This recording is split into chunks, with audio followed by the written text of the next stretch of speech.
This is video number 4, calculation of electric field due to a dipole. और अब उसी की तीसरी डेरिवेशन, दो हम कर चुके हैं। कौन सी कर चुके हैं? हम एक्सियल लाइन वाली कर चुके हैं, मतलब इलेक्ट्रिक फील्ड की कैलकुलेशन एक्सियल लाइन पे। आंसर बोलो। आंसर आया था 2kp/r³। याद रखो। दूसरी कौन सी की? Equatorial line, perpendicular bisector. इसका आंसर क्या आया था? के नहीं था बस, सॉरी 2 नहीं था बस, ये आ गया। ये दोनों मुझे चाहिए, इसलिए मैं इनकी बात कर रहा हूँ। फिर आज हम क्या करने वाले हैं? आज हम करने वाले हैं ना इक्वेटोरियल लाइन ना एक्सियल लाइन। क्या कोई और भी कहीं जगह हो सकता है या नहीं? हमने पहले बोला कि अगर ये डाइपोल है, पॉइंट यहाँ पे इलेक्ट्रिक फील्ड पता लगाओ, यहाँ पे पता लगाओ, वो एक्सियल लाइन हो गए दोनों।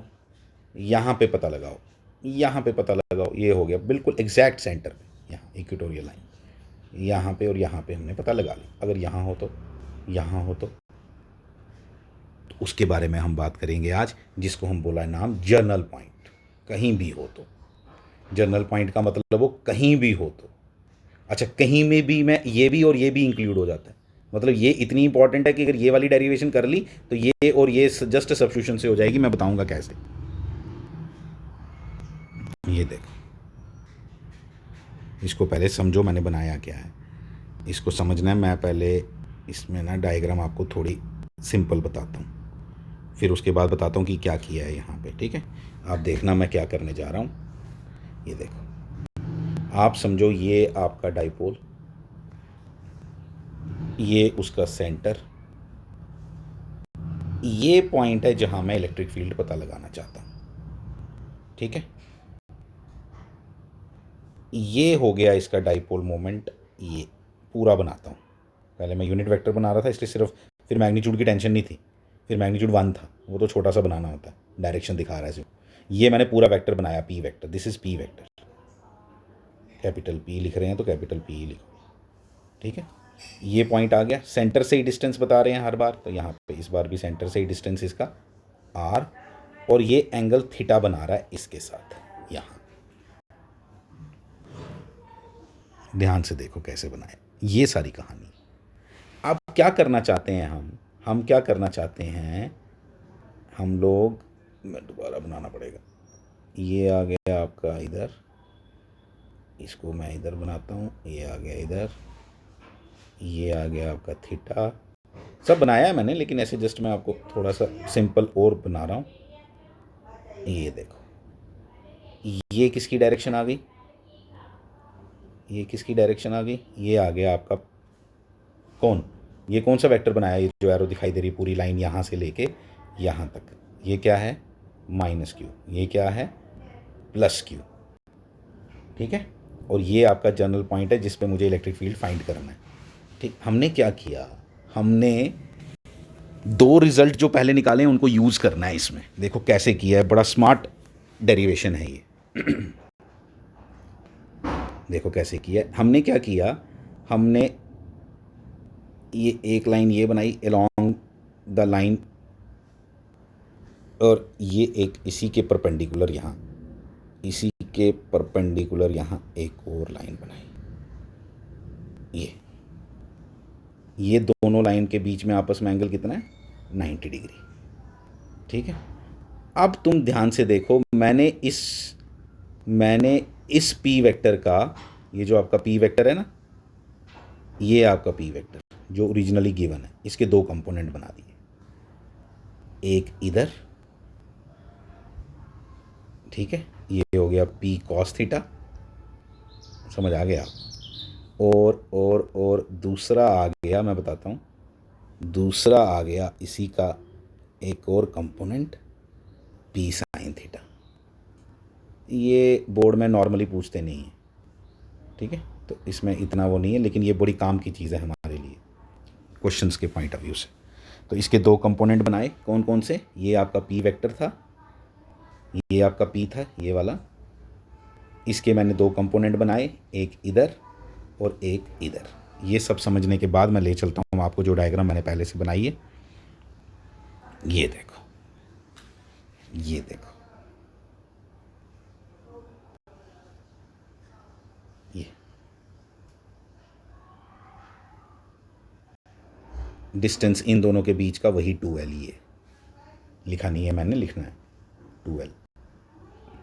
फिर क्या करेंगे, अब देखो, अब तुम भूल जाओ कि ये कोई एक पी थी, दिया भी था आपको। अब इस डाइपोल को दो डाइपोल्स मानो, एक ये वाला डाइपोल, एक ये वाला डाइपोल, और इसको भूल जाओ, इसको भूल जाओ। अब आपके लिए दो ही डाइपोल इंपॉर्टेंट है, मैं बताता हूं, एक रेड वाला, ये वाला, ठीक है, और एक ग्रीन वाला, ये।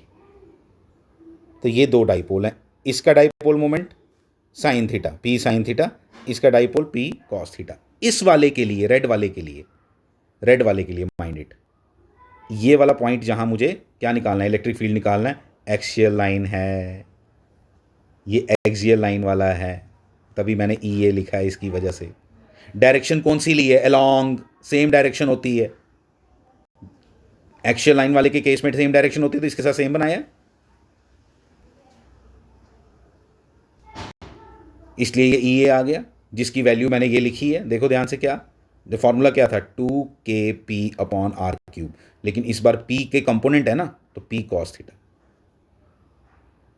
दूसरे की बात करते हैं, दूसरे की बात करते हैं, इस वाले डाइपोल के लिए, यही तो वेक्टर अलजेब्रा है, यही तो कहानी है वेक्टर अलजेब्रा की, कि उसने एक वेक्टर को दो बना दिए, यही तो होते कंपोनेंट्स। तो इसका जो है, इसके लिए ध्यान से ना, इसके लिए ये वाला पॉइंट इक्वेटोरियल पॉइंट है, इक्वेटोरियल लाइन पे पॉइंट है। डायरेक्शन देखो कितनी ली है हमने।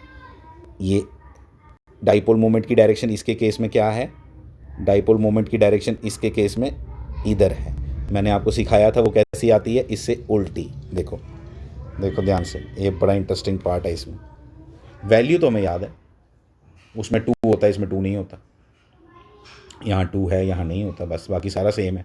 2kp/r³, ये 2p/r³। आप बोलोगे साइन थीटा, ये तो ये वाला डाइपोल जो है इसकी वैल्यू यही है, p साइन थीटा। जब ये निकल गए, ये भी निकल गया, तो फिर बचा क्या, फिर कुछ नहीं बचा। ये देखो,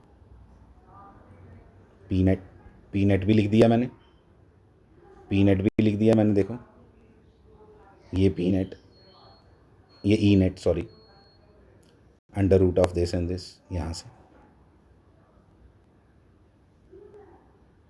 सब क्लियर हो रहा है। आगे चलें, आगे चलते हैं, आगे चलते हैं। ये देखो कैलकुलेशंस, वही उसी की एक्सटेंशन। ये देखो क्या क्या कॉमन आया, k² p²/r⁶ कॉमन आया, लेकिन रूट के बाहर जब निकलता है तो आपको मालूम है ऐसा हो जाएगा। फिर आ गया ये 4 cos² थीटा और प्लस sin² थीटा। फिर ये लिखा sin² थीटा को हमने क्या, 1 - cos² थीटा, क्योंकि हमने साइन और कॉस में से एक देखना है हमें, ठीक है। हमने इसलिए साइन को भी किस में कन्वर्ट कर दिया, कॉस में।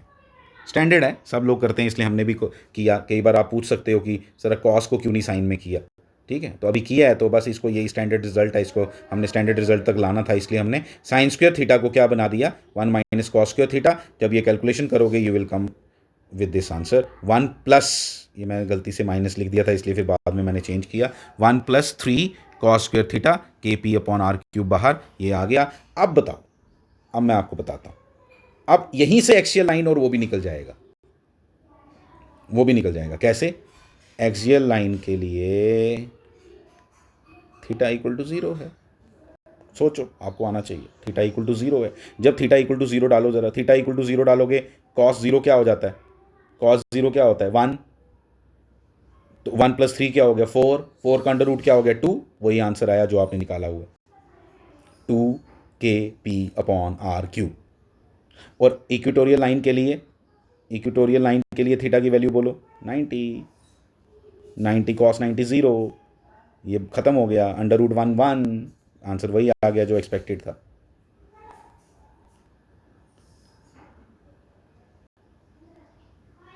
क्लियर? तो ये सारी चीज़ें इसके साथ रिलेटेड हैं।